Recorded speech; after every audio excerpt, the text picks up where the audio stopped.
Habría volado a casi 3 veces la velocidad del sonido y habría transportado a más de 250 pasajeros la distancia de Nueva York a Los Ángeles en menos de 2 horas. Su desarrollo fue respaldado por $1,000 millones en financiamiento del gobierno de Estados Unidos y un ejército de ingenieros de Boeing, y las aerolíneas estaban haciendo fila para comprarlo. Esta habría sido la respuesta de América al Concorde.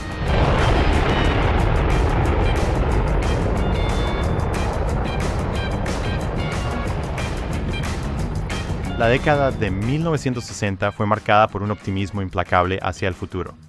Rayos láser, satélites y alunizajes. Esta fue una década en la que el mundo estaba cambiando rápidamente. En solo unos pocos años, los aviones impulsados por hélice habían sido reemplazados por nuevos y elegantes aviones a reacción. Y aunque esta nueva era del jet era emocionante, muchos esperaban un salto adelante aún mayor. Los viajes aéreos estaban a punto de volverse mucho más rápidos. Un avión de hélice de los años 1950 podía tardar 15 horas en volar de Nueva York a Londres. En los años 1960, un jet hacía ese mismo vuelo en alrededor de 7 horas. Pero muchos esperaban que para los años 1970 los transportes supersónicos comenzarían a reemplazar jets y volarían 2 o incluso 3 veces la velocidad de los aviones de reacción, y eso reduciría un vuelo de Nueva York a Londres a menos de 3 horas. Para finales de los años 1970, se esperaba que cientos de estos transportes supersónicos estuvieran volando, y casi todos los principales fabricantes de aviones estadounidenses soñaban con planes para ellos. Pero estos todavía eran solo planes, porque en realidad construir un transporte supersónico era un desafío enorme. Los obstáculos tecnológicos por sí solos eran desalentadores. Los transportes supersónicos no solo necesitarían volar rápido, necesitarían ser lo suficientemente económicos para que las aerolíneas realmente los operaran. Y estas mismas aerolíneas ya estaban comprando aviones de reacción fabricados en América.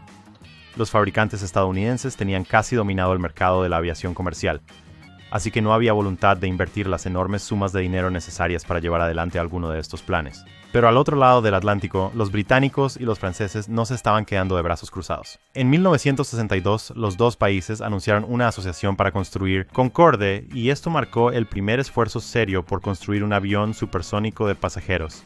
Y unos meses después, los soviéticos también se unieron a la carrera con su Tupolev. 144. Los estadounidenses habían estado observando el programa del Concorde mucho antes de 1962.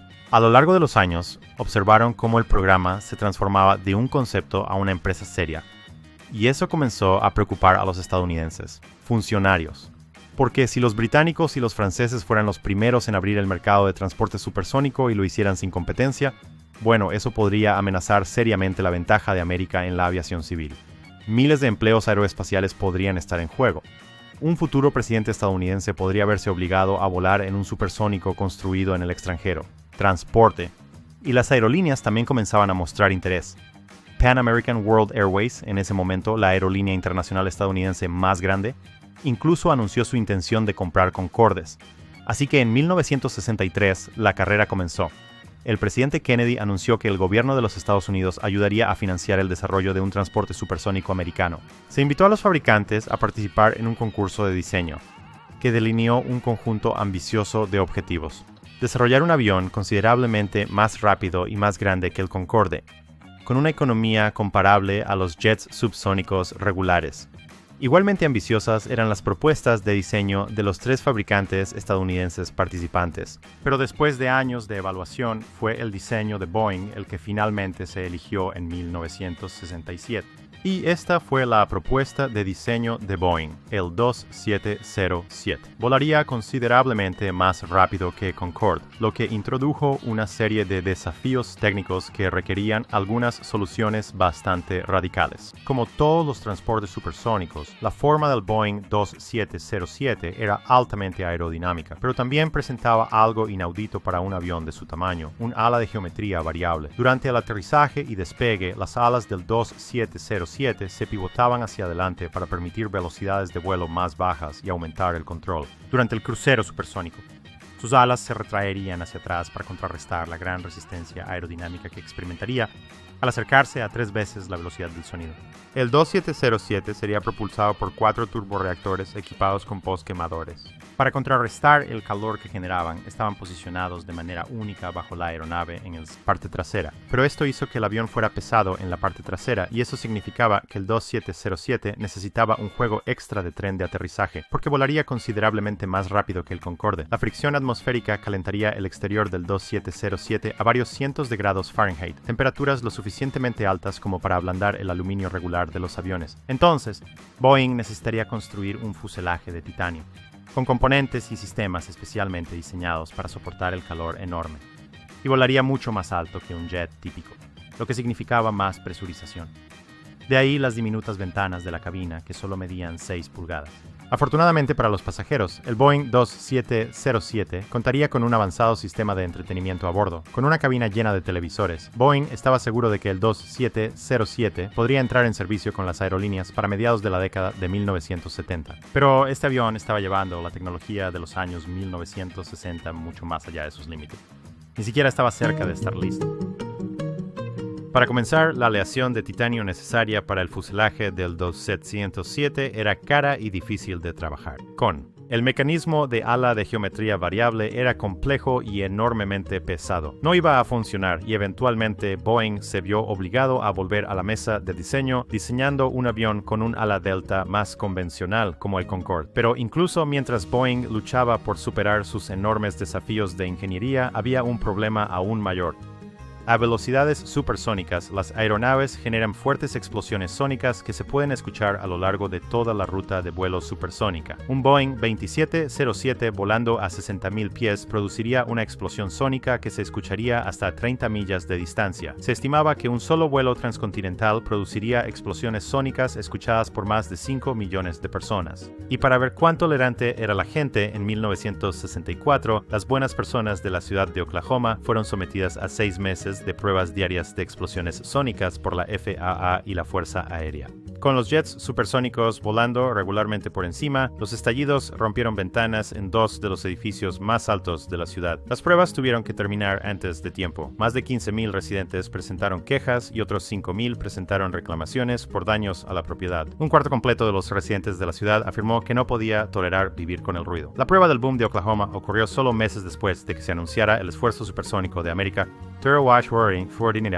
pero fue una de las muchas señales de advertencia que los funcionarios parecían no querer reconocer. Las realidades prácticas se dejaron de lado porque la competitividad de la industria de aviación de Estados Unidos y el orgullo nacional estaban en juego. Pero a medida que avanzaban los años 1960, el programa se vio afectado por problemas técnicos. Los requisitos ambiciosos del programa no se estaban cumpliendo y un movimiento anti-SST había crecido de un puñado de ciudadanos preocupados a una gran coalición nacional de organizaciones ambientales. La creciente oposición pública a los estampidos sónicos se había extendido a otros tipos de temores. Algunos temían que cientos de aviones supersónicos volando a grandes altitudes emitieran suficiente óxido de nitrógeno para destruir la capa de ozono. Pintaron un cuadro distópico del futuro, donde los gases de escape y el vapor de agua cubrirían la Tierra en una neblina permanente. En 1969, Nixon asumió la presidencia. Para este momento, el programa de transporte supersónico de América estaba retrasado por años, su presupuesto se estaba descontrolando y el entusiasmo del público vacilante. 2 revisiones exhaustivas encargadas por el gobierno cuestionaron la viabilidad futura de los transportes supersónicos. Recomendaron terminar con la financiación pública del programa, así que ahora estaba en manos del presidente Nixon tomar la difícil decisión.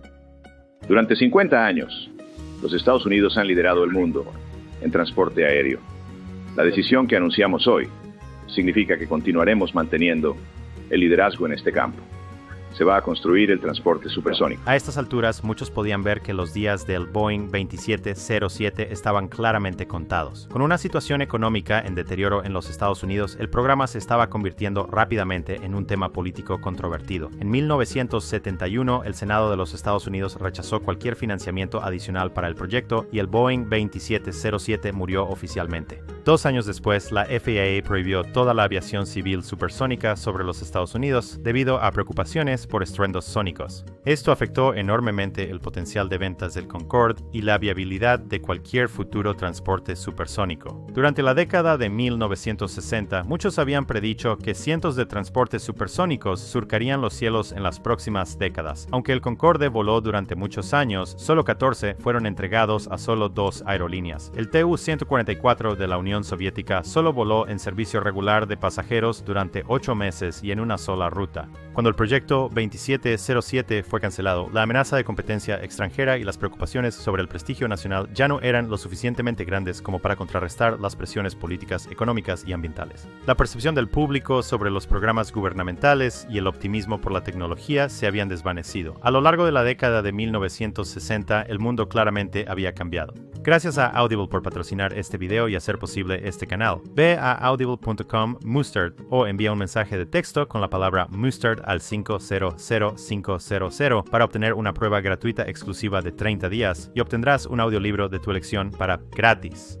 He sido un gran fan de Audible durante años. Especialmente ahora, entre la producción de estos videos, mi trabajo diario y el resto de mi vida, realmente no tengo mucho tiempo para sentarme y leer, así que no lo hago. En su lugar, escucho Audible porque con Audible todavía puedo disfrutar de libros fantásticos escuchándolos durante mi trayecto al trabajo, mientras limpio la casa o incluso mientras estoy editando videos de YouTube. Recientemente he estado escuchando Matterhorn de Karl Marlantes. Es una historia apasionante que sigue a una compañía de marines durante Vietnam. Guerra. Este es un libro que te arroja directamente en medio de una jungla aterradora, y debo decir que encontré la experiencia visceral. Marlantes hace un trabajo increíble detallando la compleja y agotadora experiencia de los marines, la futilidad de su misión, los horripilantes vistas, sonidos y olores, y su frustración por una cadena de mando que realmente no tiene idea de lo que realmente está sucediendo en el aire. Recomiendo encarecidamente que revises este libro y también aproveches la oferta de un libro gratuito y una prueba gratuita de 30 días de Audible.